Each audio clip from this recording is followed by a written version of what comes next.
कितना बड़ा तमाशा होने जा रहा है।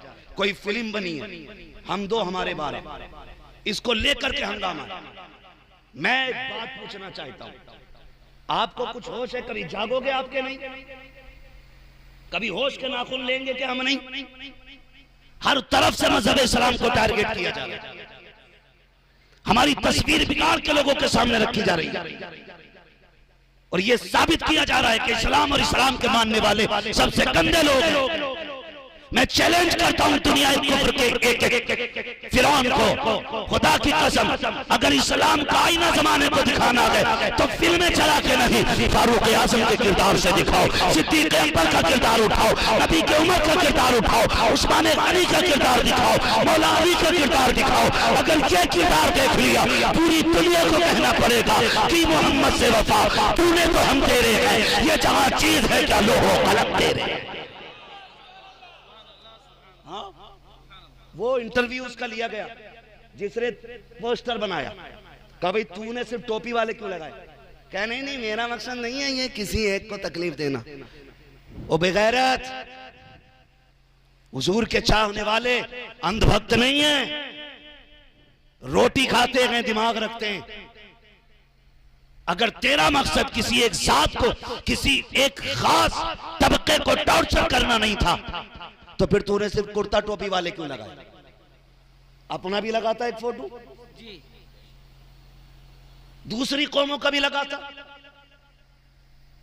शर्म आनी चाहिए।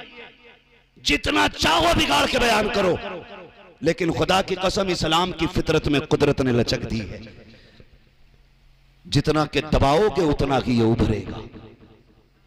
मैं आपसे एक बात कहना चाहता हूं, अगर हम पढ़े होते तो जुर्रत थी किसी की? बोले जुर्रत थी किसी की? उस फिल्म के जरिए सिर्फ यह बताया जा रहा है कि औरत को सबसे ज्यादा जलील मजहब इस्लाम में किया गया।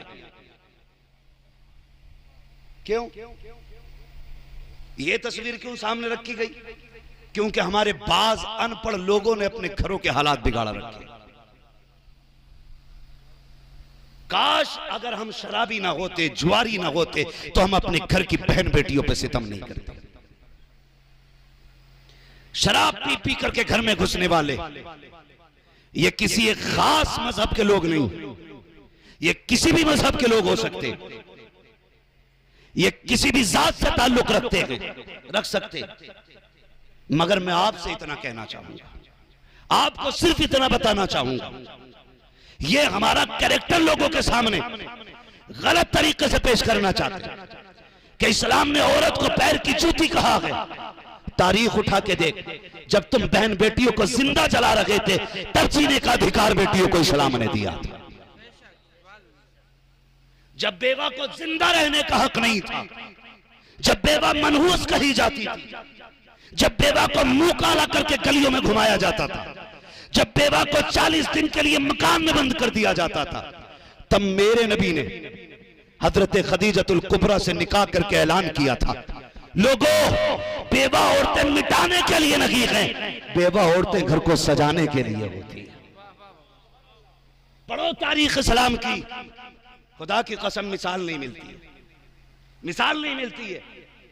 क्या क्या ना कहा गया उस मूवी के जरिए। हम तो अपनी पूरी कौम और उम्मत मुस्लिमा की जानिब से ये आवाज उठाते हैं कि ऐसे कमबख्तों को जिन्होंने इस्लाम के मानने वालों को ठेस पहुंचाई है, ऐसे लोगों पर लगाम कसी जाए और इनको वो सजा दी जाए जिसके ये मुस्तहिक हैं, और फौरन ही फिलफौर इस तरह की हरकतों को बंद किया जाए जिससे हमारे मुल्क के हालात बिगड़ने के अंदेशे हों, हमारे मुल्क की फिजा खराब करने की कोशिश की जाए। हम नबी और इस्लाम की तौहीन कतई तौर पे बर्दाश्त नहीं कर सकते हैं। आपसे मेरी इतनी गुजारिश है, अपने इस्लाम को समझने की जरूरत है, जमाने को समझाने की जरूरत है।